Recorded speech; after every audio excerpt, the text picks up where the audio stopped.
Welcome to the Fuck the Generational Wealth Gap podcast with your host, Elyse Alexander, your go-to fam when it comes to creating a wealthy life and getting rid of all that mental baggage that comes with codependency and perfectionism. It is not an easy trip, but you better bet your ass it's worth it and you are worthy of it. So today on episode 8, we are going to discuss one day because I feel like people are always telling me, Elyse, one day I'll get to it. Or my personal favorite, I'll be happy when.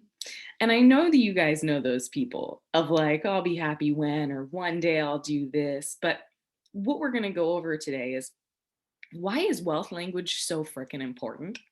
We're also going to go over, do you ever hear like those one day stories that actually came to fruition?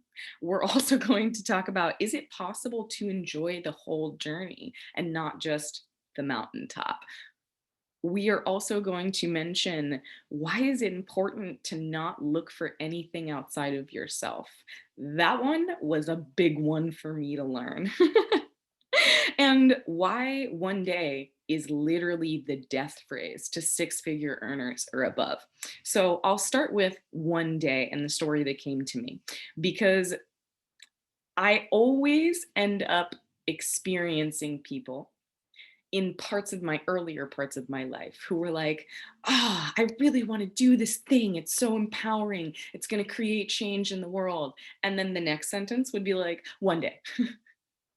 And I would ask, like, why not now? Why are we going to wait? And they'll be like, well, I need money, I need time, I need this, I need to figure out what's going on with my kids, I need a better relationship. And it was always waiting for something rather than taking it upon yourself to create change and to create action steps. So my story with one day happens here. My grandparents were in their early 50s when they first got sick. And within 2 weeks, my grandparents both got Alzheimer's and dementia early onset at the same time. And, I had always heard like when I asked for time with them, or I asked for like to get to know them on a different level, everyone would be like, there's more time. One day we'll get to this place where we have this beautiful relationship together, because we're growing up and we're different ages and we don't understand. And that comes in time. So I was always told, like, one day we'll have time. And I watched them build and grow and create for themselves to the point where they were like, okay, it's finally time to enjoy it. The one day finally came. And guess what? They didn't remember their first name. One day is this idea that we give ourselves to make ourselves feel better about something that we want to do, but then we don't actually do it. It's also the same concept of I'll be happy when. I used to think that I would be happy when my father was happy. I would be happy when my parents were finally like fulfilled. I would be happy when I had a better relationship, a better car, a better place to live. And yet there was never happiness on the other side of that, because I never realized that it was ultimately always coming from outside of me. I was always looking outside of me. And it's funny, right? Of why is language so important? Why is wealth language so important? It is because when we say things like, I'll be happy when, and one day I will, we're like pushing the energy out as if it was never meant to happen in the first place, because we are allowing it to not become a priority, which means that you are taking a piece of your soul and saying, oh, hey, I see you. No, right now, not right now, not right now. And when we speak that language out into the universe, that's how we manifest. That's how we bring things into us. And if we're using language like one day and I'll be happy when, then you're never going to be happy and you're never going to feel fulfilled, because language is ultimately the most important, because it's the way we connect with ourselves. It's how we talk to ourselves. It's our inner parent. It's our inner critic. It's how we communicate with other people and relationships that we have. So, do you hear the one day stories coming to fruition? This is a hard moment. I don't hear any of them. I don't hear any of them. I hear a lot more stories about how people wish they would have traveled in their younger years, about how they would have had more relationships. Because it is when you ask someone on their deathbed, did you give everything you wanted to? Is there something that you're leaving this planet with inside of you that you wish you would have shown, that you wish you would have given, that you wish you could have had someone else see? Or are you saying, well, I'll just do it one day?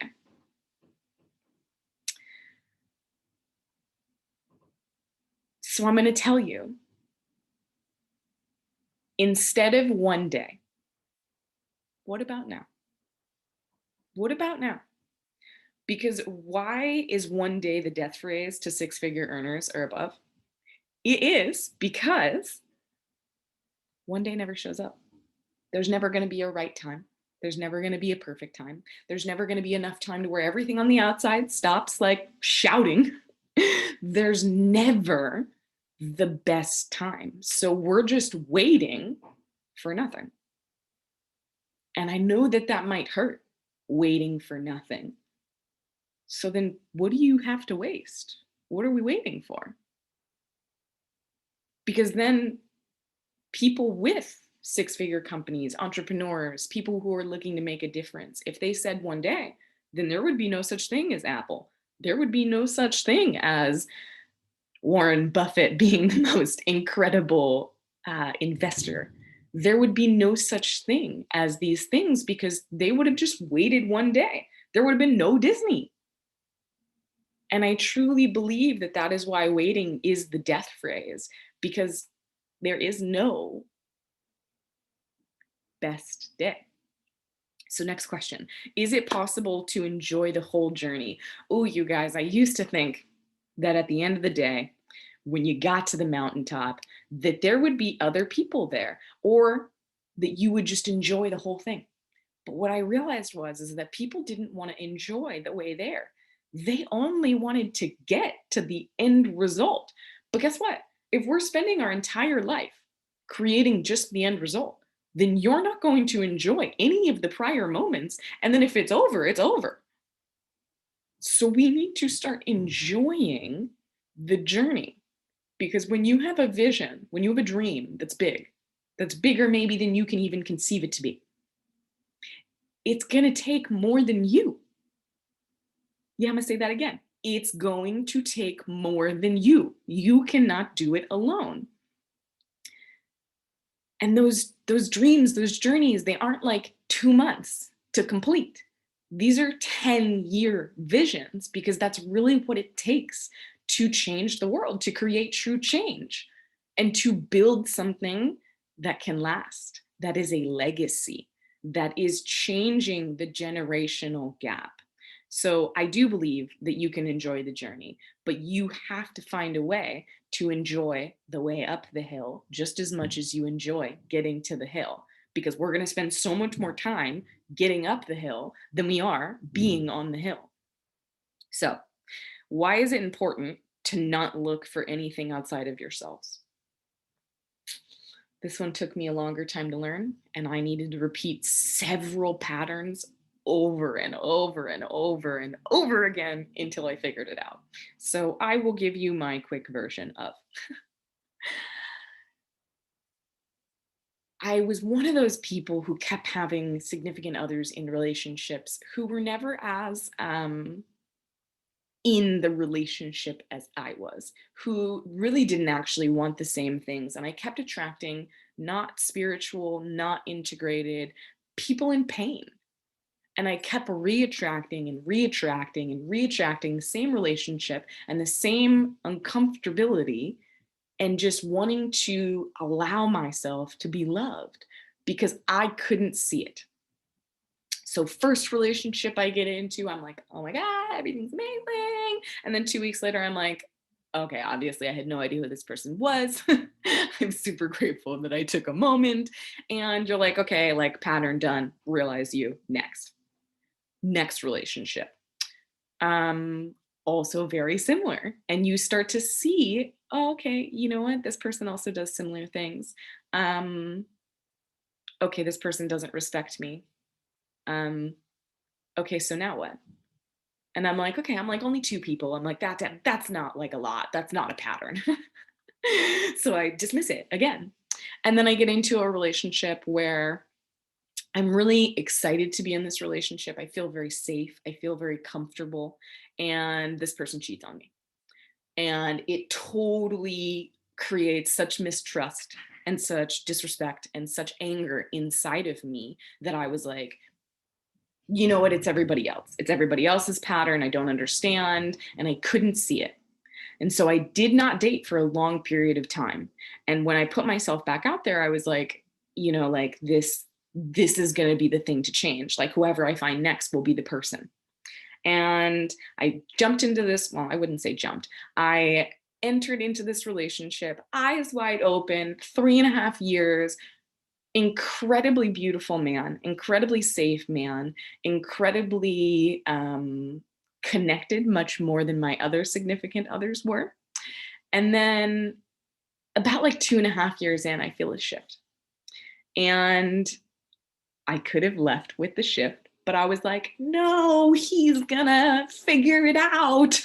He's gonna come and understand. And you know what didn't happen? He didn't understand. And you know what also happened?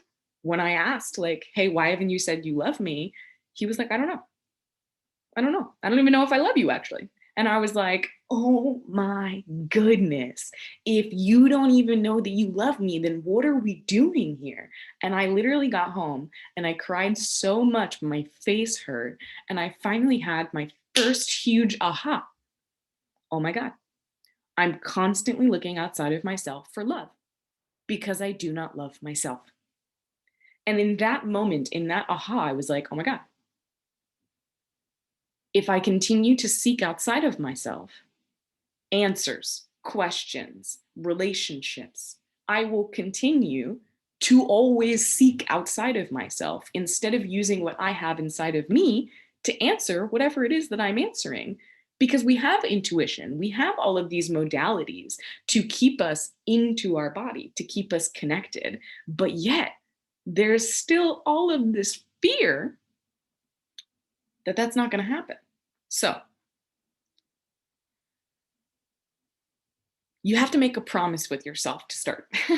You have to make a promise to yourself that you are going to ask yourself the questions that you would normally ask someone else, that you are going to strengthen your intuition, that you are going to build upon your mindset to be able to pull from yourself first instead of looking outside of yourself. So, business needs cash flow, or else it's just an idea. So, one day you'll create a business, or one day you'll get money into it. Doesn't really work for us, doesn't really work for you. But you are the only one, and let me repeat this, you are the only one who can create what you were meant to create. No one else can create whatever it is that you were meant to create, whatever you were brought here on this planet to create. That is yours, and no one else can create that. So if you choose not to progress with your vision or your dream, those people are going to go unhelped and unseen. So I was always waiting for something to be perfect. If it wasn't perfect, I wasn't even going to consider starting it because that's how I felt about it. But never starting until it could be perfect is actually another version of one day. And I had so much codependency that I was like, no, no, no. I'll be happy only when my dad's happy. I'll be happy only when my family's happy. I'll be happy only when my friends are happy. And guess what? What I wanted to do didn't make anybody happy except me. And I had to ask myself, was that enough? Was it enough for me to be happy? And maybe everyone else would be unhappy in the process. But I was always waiting. And it built resentment, major resentment. So I'm going to give you guys 3 tips about how to really sit with yourself and help yourself in this dream of yours to continue to take action, to continue to start. So, tip number 1 in not achieving one day or I'll be happy when, or to really look at your thoughts is to write down all of your thoughts for a 1 day period. Take a look at your patterns and your thinking. No beating yourself up with the shame stick, just awareness. Just whatever thought comes up in your head, write it down on a piece of paper. If a thought comes up more than once, you can keep writing it down. And it'll create a huge awareness that you're like, oh my gosh, did I really just have that thought? Like thoughts that you haven't thought in years all of a sudden start to come up. Tip number 2. If you have a sentence coming out of your mouth that starts with lack, pause. Pause and don't finish the sentence. Again, this is about creating more awareness around how we talk to ourselves, others, and where we're bringing our energy in. Tip number 3, find and surround yourself with people who are bigger dreamers than you, because you'll start to play to the fence edge and take action faster. Bonus tip, if you ask yourself something or something comes up in your head and you're like, oh snap, is that a thought or is it true? Because we seem to think that our thoughts are actually true. Not all of our thoughts are true, they're just thoughts. So ask yourself, is this true? And see what comes up for you. Our exit question is going to be, are you pushing off your dreams to one day because you don't think that you can do it, or because you think the dream is too big? It's not too big. And I'm ready for you if you're ready for you. It is all about just taking a huge leap of faith into yourself and into what's next. So join me next week. I hope you have a wonderful, worthy, wealthy, and joyful day. And we will see you next week.